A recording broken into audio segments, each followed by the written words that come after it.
Hello student, આજે આપણે chapter number 11ની અંદર નવી મેથડ શીખવાના છે. પહેલું તો એ જુઓ કે તમને બે બિંદુ આપેલા હોય તો એના પરથી વ્યાસાંત બિંદુવાળા વર્તુળનું સમીકરણ શોધો એવું કીધું હોય તો તમને જે બિંદુ આપેલા હોય એ બિંદુની કિંમત તમારે આ જે સમીકરણ આપેલું છે જો x-x1 into x-x2 plus y-y1 into y-y2 is equal to 0 બંને બિંદુ એની અંદર મૂકો અને વ્યાસાંત બિંદુનું સમીકરણ શોધો. ટેક્સ્ટબુકની અંદર જો સ્વાધ્યાય 11.1 અને ક્વેશ્ચન નંબર 13 રકમ જો કે ઉગમ બિંદુમાંથી પસાર થતા અને અક્ષો પર એટલે ઉગમ બિંદુ જોઈએ તો તમારી આકૃતિ એક્સ અક્ષ અને વાય અક્ષ બધાને દર્શાવતા આવડે. કયો ક્વેશ્ચન નંબર 13 માં એક્સ અક્ષ કયો કહેવાશે આ ને વાય અક્ષ થશે. હવે એની અંદર જો તમને કીધું છે કે ઉગમ બિંદુમાંથી પસાર થતા તો ઉગમ બિંદુ કયું કહેવાશે O00 થાય. બીજું કે અને અક્ષો પરના અંતઃખંડો એ અને બી તો એક્સ અક્ષ પર અંતઃખંડ કેટલું કીધું એ અનુક્રમે છે ને વાય અક્ષ પર કયું થશે બી થશે. તો એક્સ અક્ષ પર જો તમે અહીંયા બિંદુ દર્શાવો તો એને કેપિટલ નામ આપો એ તો તમારું એક્સ અક્ષ પર એટલે એક્સ કેટલો આવશે એ અને વાય કેટલો આવશે એક્સ અક્ષ પર વાય 0 થાય. સેમ અહીંયા તમારું બિંદુ બી તો બી તમારું અંતર કેટલું કીધું છે વાય પર બી કીધું તો જ્યારે તમારું બિંદુ બી લખો વાય અક્ષ પર આપેલું હોય તો એક્સ કેટલું થશે 0 ને વાય બી થશે. આની અંદર જુઓ કે તમને એ અને બી આપેલા છે તો બે બિંદુ મળી જાય ને એ તમારી આલિયા જે રેખા છે તમને પૂછેલું છે કે વર્તુળનું સમીકરણ મેળવો. પાછું એક વખત જુઓ કે ઉગમ બિંદુમાંથી પસાર થતી એક્સ અક્ષ અને વાય અક્ષ દર્શાવે છે અને અક્ષો પરના અંતઃખંડો એક્સ અંતઃખંડ એક્સ અક્ષ પર કેટલો કીધો છે એ અંતઃખંડ અને વાય અક્ષ પર બી અંતઃખંડ એના પરથી આપણે એ અને બી બિંદુ લખી દઈએ. પહેલાં તમે આકૃતિમાં નહીં દર્શાવો ને પહેલાં વાક્ય લખો તો પણ બરાબર. જો વાક્ય લખાશે આની અંદર રકમમાં આપેલું છે પહેલું તો અહીં રકમમાં છે કે ઉગમ બિંદુમાંથી પસાર થતા અને એ અને બી અંતઃખંડો છે કયા છે એ અને બી અંતઃખંડો કાપતા એક્સ અક્ષને કયું કહેવાશે એક્સ અક્ષને એ બિંદુ A0 એક્સ અક્ષને અથવા તો એક્સ અક્ષ પરનું બિંદુ કયું કહેવાશે કેપિટલ એ સ્મોલ a0 અને વાય જ્યારે અક્ષ લખો ત્યારે અહીંયા ડેશ કરજો વાય અક્ષ પરનું બિંદુ કયું કહેવાશે કેપિટલ બી 0 બી થશે. પછી જો તમને આપેલું છે કે ઉપરોક્ત બિંદુઓ વર્તુળ પર આપેલા હોવાથી વર્તુળ પરનો આલેખ વર્તુળનો વ્યાસાંત બિંદુ માટેનો આલેખ કહેવાશે. કેવો છે વ્યાસાંત બિંદુઓ ને હમણાં જ જોયું કે વ્યાસાંત બિંદુઓનું સમીકરણ કયું x-x1 plus into x-x2 plus y-y1 into y-y2 તો એનો ઉપયોગ કરીએ તો લખાશે કે હવે ઉપરોક્ત બિંદુઓ વર્તુળ પરના કેવા વ્યાસાંત બિંદુ વર્તુળ પર આપેલ હોવાથી વર્તુળ પર આવેલ હોવાથી વર્તુળ પરનો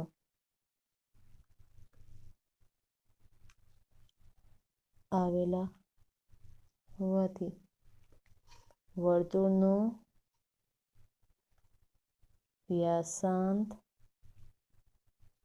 બિંદુઓ માટે તમારું વ્યાસાંત બિંદુનું સમીકરણ મેં કીધું એ તો વ્યાસાંત વર્તુળનો વ્યાસાંત બિંદુ વર્તુળના વ્યાસાંત બિંદુનું સમીકરણ x minus x1 x minus x2 plus implies y minus y1 y minus y2. આપણી પાસે બે બિંદુ છે એ તમને મળે છે વ્યાસાંત બિંદુનું સમીકરણ.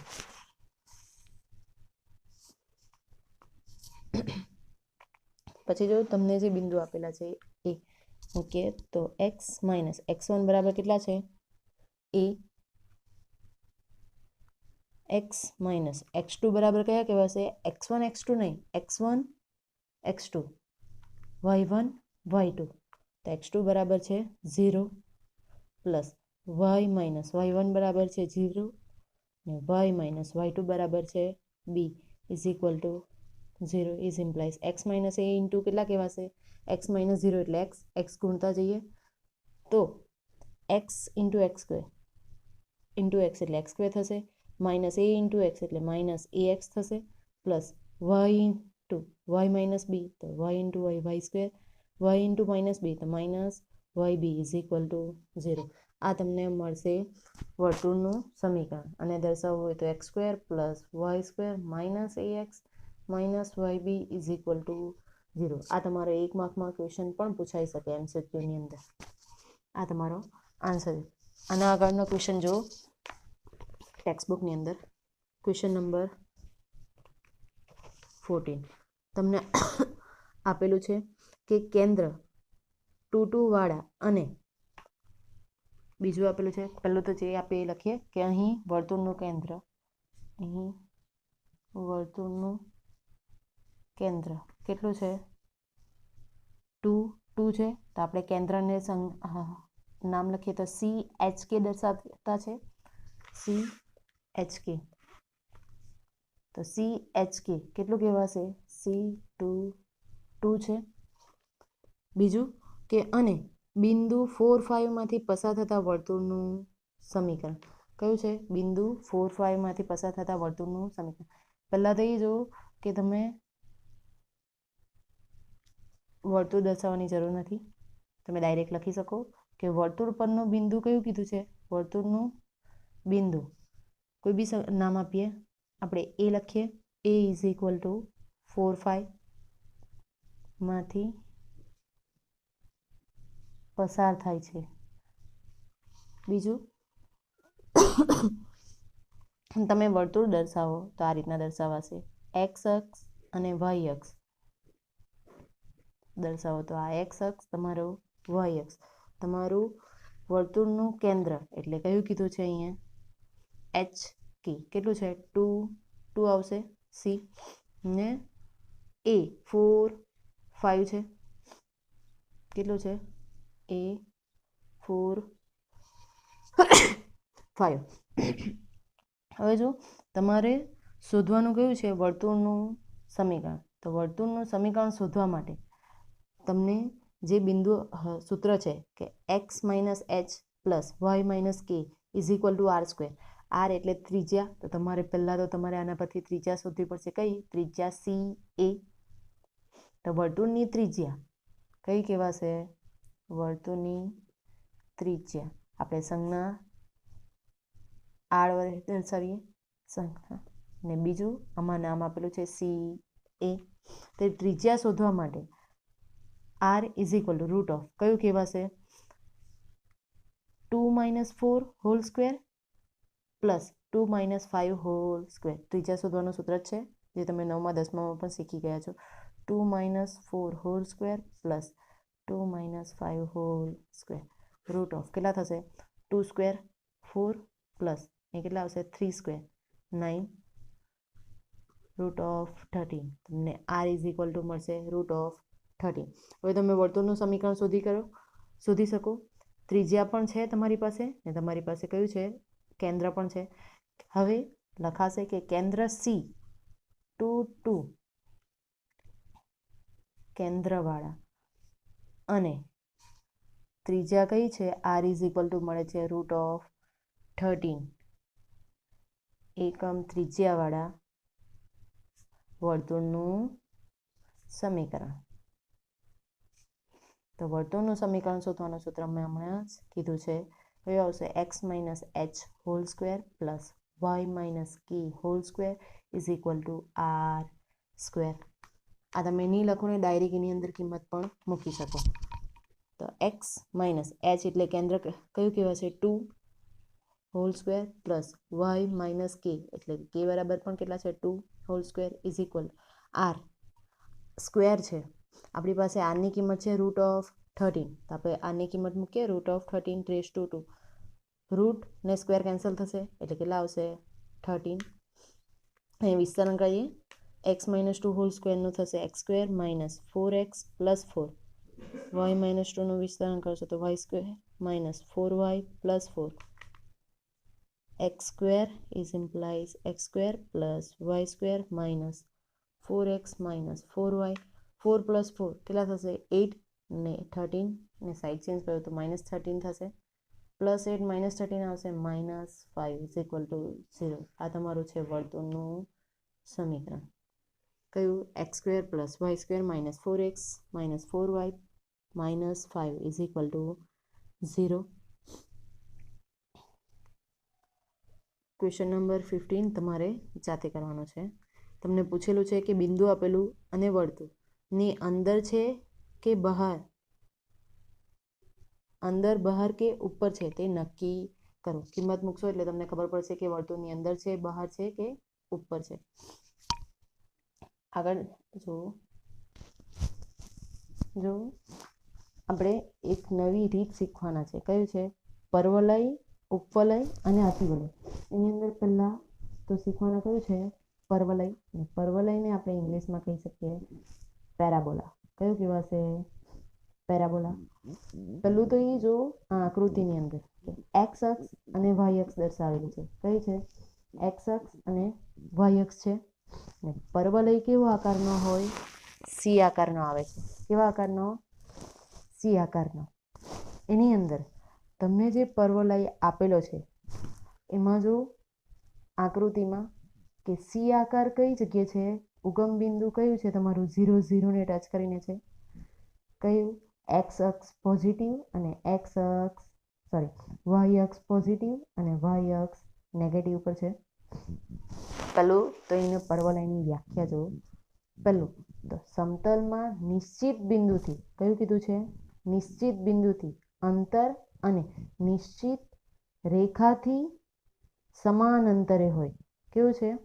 નિશ્ચિત બિંદુથી અંતર અને નિશ્ચિત રેખાથી સમાન અંતરે હોય તેવા તમામ બિંદુઓના ગણને શું કહેવામાં આવે છે? પર્વલય કહેવામાં આવે છે. હવે જો નિશ્ચિત બિંદુથી અંતર એટલે આ બિંદુથી અંતર કહેવાશે. ને નિશ્ચિત રેખાથી એટલે રેખા કઈ આવે? આ જે એસ દર્શાવેલી છે ને સંજ્ઞા એસ, રેખા L1 એ રેખાથી અંતર. આગળ સમજીએ તો નિશ્ચિત બિંદુને પર્વલયની નાભી એટલે કયું કહેવાશે? પર્વલયની નાભી. તમારું બિંદુ કયું? એસ એ 0 એ કયું કહેવાશે? તમારે પર્વલયની નાભીને. તેને જ કહેવામાં આવે છે નિશ્ચિત બિંદુ. અને નિશ્ચિત રેખાથી પર્વલયની નિયામિકા એટલે આ તમને કયું કીધું? એલ કીધું ને એ. ને એલને બીજું દર્શાવવામાં આવે છે x is equal to minus a. કયું દર્શાવવામાં આવે છે? X is equal to minus a. પાછું એક વખત જોઈ લેવું કે નિશ્ચિત બિંદુથી પર્વલયની નાભી એટલે કયું કહેવાશે? એસ એ 0 ને કીધું છે નિશ્ચિત રેખા. રેખા કઈ કીધી તમને? આ L1 એટલે કહેવાશે x is equal to minus a. એ તમારી કયું કહેવાશે? નિયામિકા. પછી આપણે બધા સંજ્ઞા વાઇઝ તેના સૂત્ર પર જોઈશું. આગળ કે પર્વલયનું પ્રમાણિત સમીકરણ. આ ખાસ ધ્યાન રાખવાનું. પર્વલયનું પ્રમાણિત સમીકરણ. બે સમીકરણ આવશે. એક તો એક્સ સ્ક્વેરમાં અને વાય સ્ક્વેરમાં. આ ખાસ ધ્યાન રાખવાનું. તમે એક્સ અક્ષ દર્શાવો અને વાય અક્ષ. જો સી આકાર અહીંયા એક્સ અક્ષ પર હોય આમ તો તમારું પર્વલયનું પ્રમાણિત સમીકરણ કયું આવશે? Y square is equal to 4AX. કયું? અહીંયા જો લખેલું છે y² is equal to 4ax, જે નીચે શબ્દમાં પણ લખેલું છે જે એક્સ અક્ષ પર સમિત છે તથા અનંત સુધી વિસ્તરેલ છે. કયું છે? અહીંયા જો તમને એરો દર્શાવેલા છે, એટલે એવું નથી સી આકાર એટલે આટલુંમાં જ તમારો પરવલય પૂર્ણ થઈ, અનંત સુધી વિસ્તરેલો છે બંને સાઈડ. જ્યારે તમને એવું કીધેલું હોય કે વાય અક્ષ પર સમિત છે, એટલે કયું આવશે? વાય અક્ષ પર સમિત એટલે ઉપર આવશે, તે પછી શીખીએ. પહેલાં એક્સ અક્ષ પર સમિત છે તથા અનંત સુધી વિસ્તરેલ છે એવું કીધું. હવે તમને જેટલા પણ અહીંયા સંજ્ઞા દર્શાવેલી છે એ આની અંદર જોઈએ આલેખમાં, કે એસ એ 0 એટલે તમારી પરવલયની શું કહેવાશે? નાભી. જો અહીંયા દર્શાવેલ છે પરવલયની નાભીના યામ એસ એ 0 છે. આગળ પરવલયની નિયામિકા તો એક્સ ઇઝ ઇક્વલ ટુ કેટલા છે? -a છે. કેટલું છે? -a લખેલું છે. બીજું, આની પરવલયની અંદર તમારી ઉત્કેન્દ્રતા સ્વીકારી લેવાની. કેટલી આવશે? 1. પરવલયની ઉત્કેન્દ્રતા E ઇઝ ઇક્વલ ટુ 1 આવશે. શું આવશે? E is equal two 1. બીજું કે નાભિલંબના અંત્ય બિંદુએ એટલે જે તમને L અને L' એ દર્શાવેલા છે ને એ તમારા નાભિલંબના અંત્ય બિંદુઓ કહેવાશે. નાભિલંબના એક અંત્ય બિંદુ L a ટ્વાઇસ a અને બીજું L a minus twice a આવે, તેને L' કહેશે. કયું? L a ટ્વાઇસ a ને L' a minus twice a. એ તમે તેને દર્શાવી શકો નાભિલંબના અંત્ય બિંદુ એ plus or minus twice a. કયું છે? Plus or minus twice a.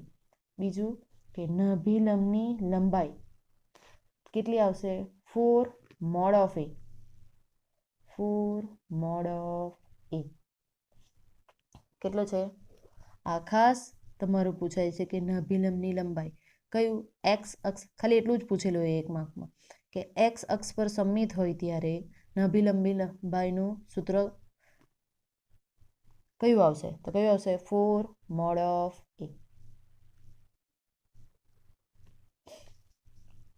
બીજું કે જો પરવલય વાય અક્ષને સમિત હોય તો કયું? વાય અક્ષને સમિત હોય તો સેમ જ આવશે. તો જોઈએ તો વાય અક્ષને સમિત હોય તો પહેલું કયું લખાશે? પરવલયનું સમીકરણ, પ્રમાણિત સમીકરણ કેટલું આવશે? x² is equal two 4by. કયું આવશે? x² is equal two 4by. આગળ પરવલયની નાભીના યામ s is equal two 0b આવશે. કેટલું? x is equal two 0b. જો અહીંયા આકૃતિ દર્શાવું છું હું.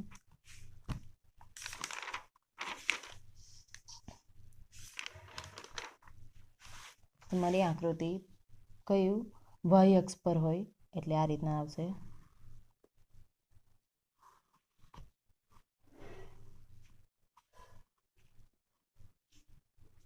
હા, એક્સ અક્ષ અને વાય અક્ષ તમારો પરવલય આ રીતનો આવશે.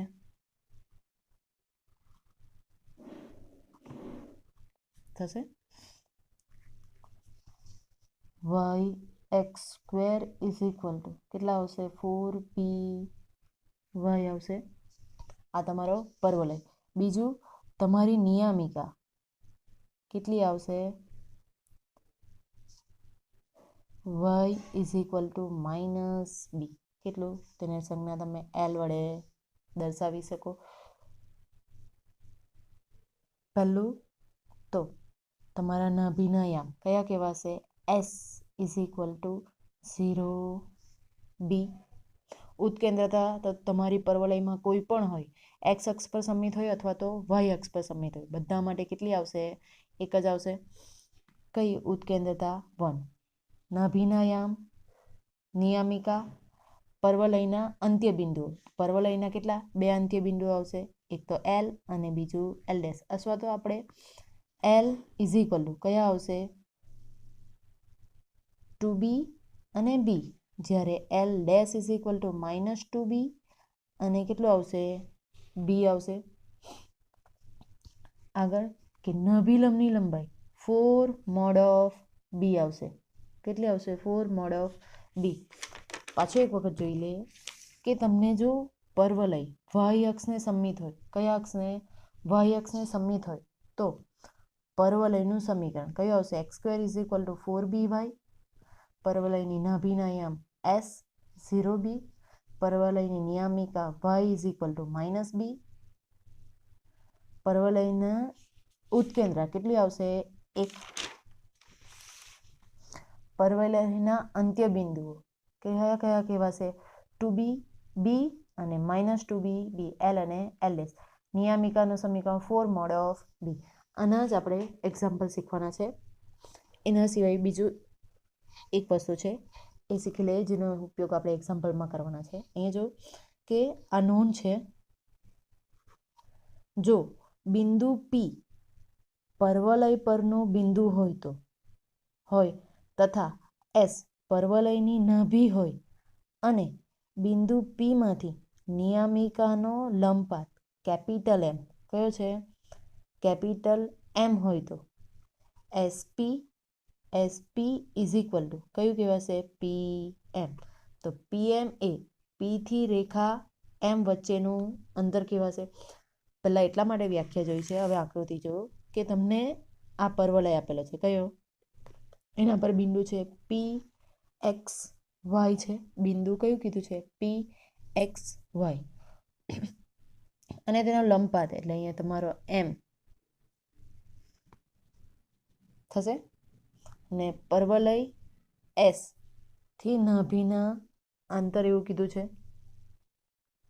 જ્યારે આવું પૂછેલું હોય કે P માંથી નિયામિકાનો લંબપાત M હોય તો કયું કહેવાશે? હમણાં જોયું તેમ PM = SP. આના પરથી તમે M વચ્ચેનું લંબ અંતર શોધી શકશો. M એટલે કઈ કહેવાશે? અહીંયા PXY અને S. એક્ઝામ્પલ જોશું તો વધારે ખ્યાલ આવશે. નેક્સ્ટ લેક્ચરમાં આપણે એક્ઝામ્પલ જોશું એના.